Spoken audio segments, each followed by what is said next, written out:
ஒரு அழகான மழைக்காட்டில் மேகம் கருமேகங்கள் நிறைந்து மழைக்காலத்திற்கு தயாராகி கொண்டிருந்தன. அக்காட்டில் உள்ள பறவைகள் அனைவரும் மழைக்காலத்திற்கு தேவையான உணவுகளை சேகரிக்க தொடங்கின. பறவைங்க மழைக்காலத்துக்கு தேவையான உணவுகளை எடுத்து சென்ற வழியிலேயே மழை பெய்ய தொடங்குச்சு. பறவைங்க எல்லாரும் அவங்க கூட்டுக்கு வேகமாக போனாங்க. சில மணி நேரத்திலேயே மழையோட தாக்கம் ரொம்ப அதிகமாச்சு. வீட்டில் அமர்ந்தபடியே பறவைங்க எல்லாரும் மழையை ரசிக்க ஆரம்பிச்சாங்க. ஆனால் ரோனிக்குருவி மட்டும் மழையை ரசிக்க ஆற்றங்கரை பக்கம் போய் உட்காந்துச்சு.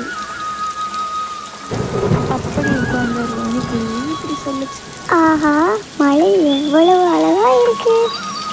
மழை துளி என் மீது விழும் பொழுது ஏதோ இசைப்பது போல உணர்கிறேன் அப்படின்னு சொல்லுச்சு.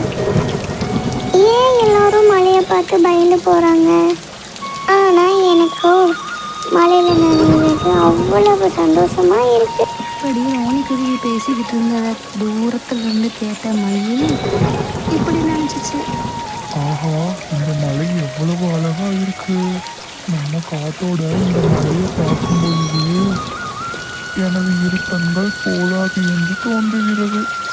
இந்த மலையில நான் ஆடி பாடி சந்தோஷமா இருக்க போறேன். மயிலும் வேகமா ரோனிக்குருவி பக்கத்துல போய் உட்காந்துச்சு.